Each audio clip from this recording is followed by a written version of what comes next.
Good morning, friends. Hello, hello. Good morning to you. A little sailing mug, thinking of warmer days. Although today is not bad. It's still a little overcast, but there is a little bit of warmth in the world. We can be hopeful that this week we will see spring, which is an exciting. I don't know about you, but I'm pretty excited. So that's coming.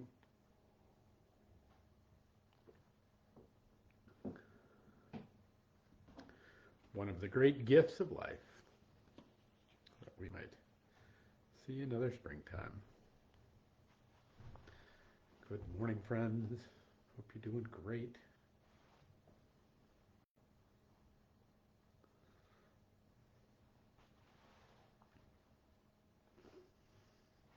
Hello, hello. It's a gray day here, but still some beauty.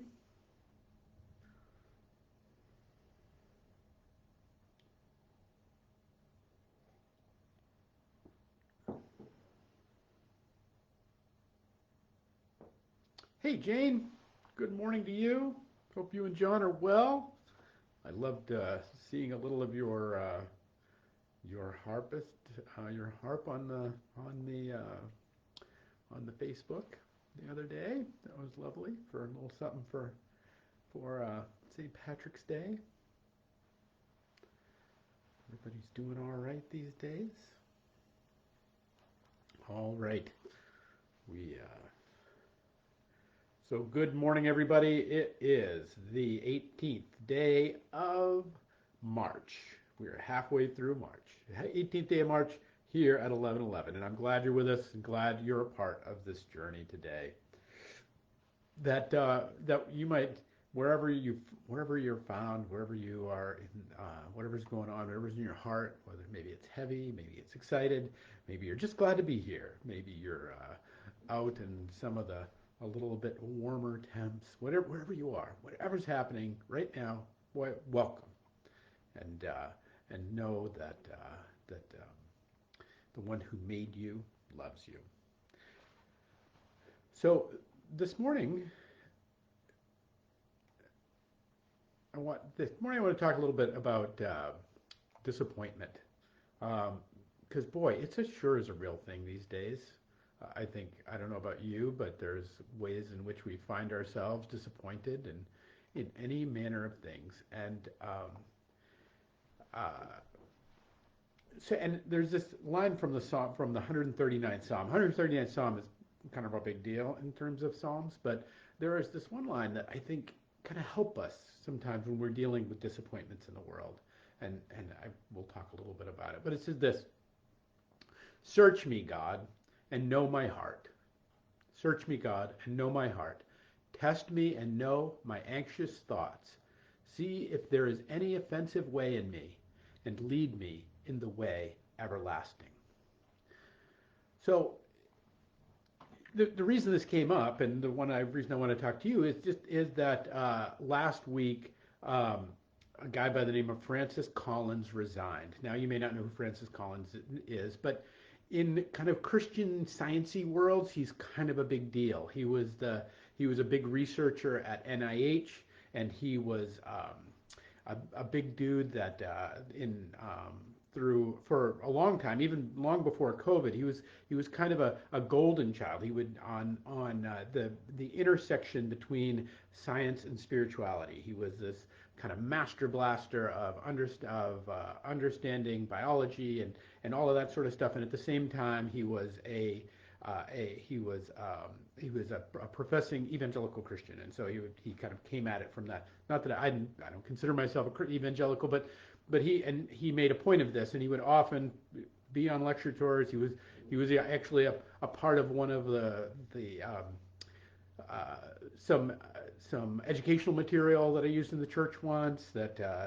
So Francis Collins came along, and he resigned last week because the series of emails came out where he was essentially lying, and that he was kind of setting things up in bad ways, and so he kind of stepped down from his position, And there's been a lot of talk, not in the scientific community, but in the Christian community. There's the Christian Post ran a big article, a bunch of other posts. And if you're not following any of this, it doesn't matter, and it's not really that important because, but it goes to the sense of disappointment that how our lives are colored with disappointment all the time.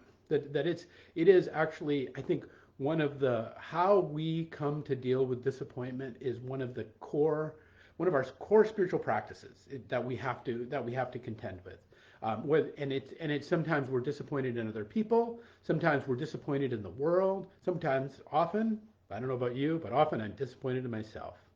I could look at situations and I wish I had done better with them. I wish I'd pulled it together. I wish I'd had a little more whatever. I wish, you'd ever drive away from an interaction and say, oh, I wish I'd have said, whatever, like all of it that we find ourselves kind of consistently coming up against the finite nature of our creation. And that's what it is.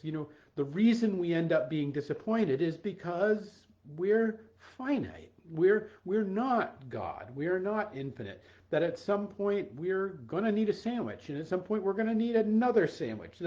That this kind of insatiable appetite that we have is always going to set us up. And I'm not just talking about physical appetites. I'm talking about like mental appetites and heart appetites and relational appetites. Like we're always going to need, we're kind of, because we are finite, we're always going to need to be supplied with things, some of it more immediate, where every 4 minutes we need some air or we're not going to make it. Every 4 days we need some water or we're not going to make it. Every 40 days we need some food or we're not going to make it. That there's a biological reality, but there's also a spiritual and a real reality and all of it comes to the fact that we are receiving creatures. We are creatures and we think we're autonomous creatures. That's where we get ourselves turned around. But we are creatures of reception. We receive God's grace. We receive life from God. We continue to we receive God's love for us. We receive the order of the universe in which we find ourselves placed. So we receive the logos. We're constantly in the business of reception. And the things and it is sometimes, however, when we think we're in charge, when we think we're the ones who are the arbiters of all things, well, we end up disappointed. And this psalm, I want to bring us back to the psalm because I think it's a way for us. I think it offers us a concrete spiritual tool to deal with disappointment. And wherever you find it, maybe you're just disappointed with the world these days. Whatever it is, it doesn't matter. We're going to encounter it. And so, but the thing is it's anchored not in the world, because the world is simply as it is. And it's not anchored in us, because we actually are as we are. Not that God is not working on us and transforming us and calling us into being a new being, but it is really in this difference between what we about managing our expectations, but also about how we place our agency and our reliance and our happiness outside of our relationship with God. That our relationship with God is everything, and all joy and all happiness and all goodness and all wisdom comes from that. And that when things get between that and us, that's when we start to get, and it usually manifests in this way. I can't know joy in my life until this is fixed. I can't know peace in my life until this is fixed. And we're all going to encounter this. And we're all going to have heartbreaks. Things are going to sneak up on us. Just the other day, next door, or just yesterday, next door, there was a big fire and a bunch of people lost their apartments. Praise God, no one was hurt. But there's some people now looking for homes and lost all their things, and we'll certainly help them out. But again, they were having breakfast, and then all of a sudden they don't have a place to live, and there's this huge, not just transition change, but it's like, come on, world, it's supposed to be better than this.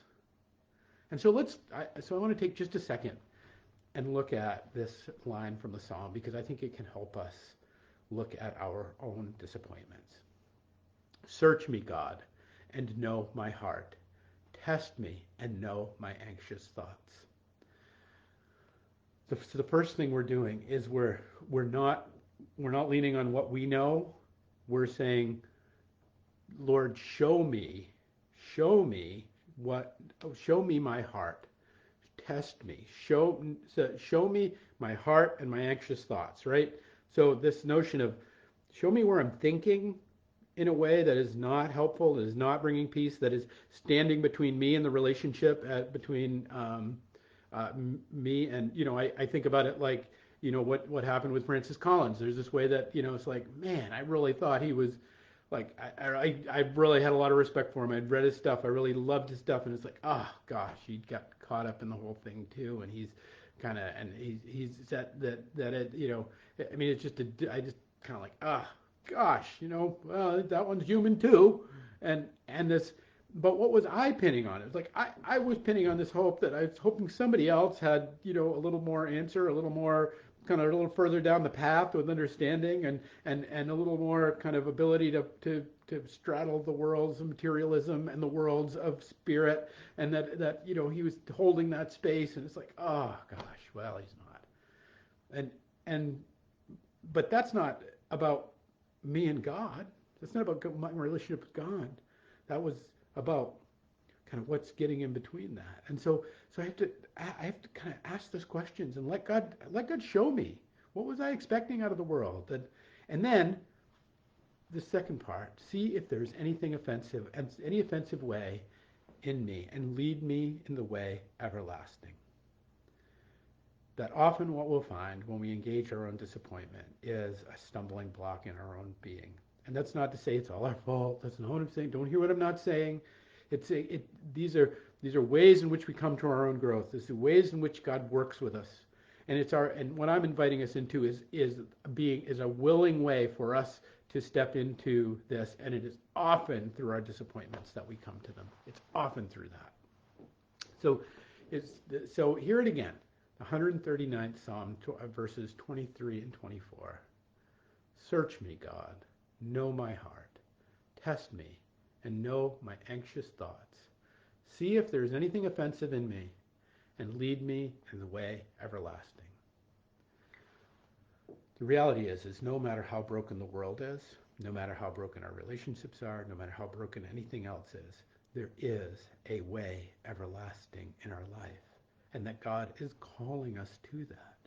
And it is often through, as the great, theologian John Bunyan talks about in his Pilgrim's Process, it is often through the dismal swamp of despair. It is often through Vanity Fair of our own ego and ego needs and it's often through difficult climbs. It is often through part of the journey that is difficult, but it often comes in the form of our own disappointments. So I want to invite you to these days to simply bring them to the Lord, bring them to God, and let God show you the way, instead of being kind of fixated on the path that we thought, or kind of staring at the broken glass, which is kind of our, like that's kind of my thing. Like I have a glass of milk and maybe it'll fall off the counter and break, and I just stand there and stare at it. You're like, all right. That this notion that can be a spiritual reality for us too.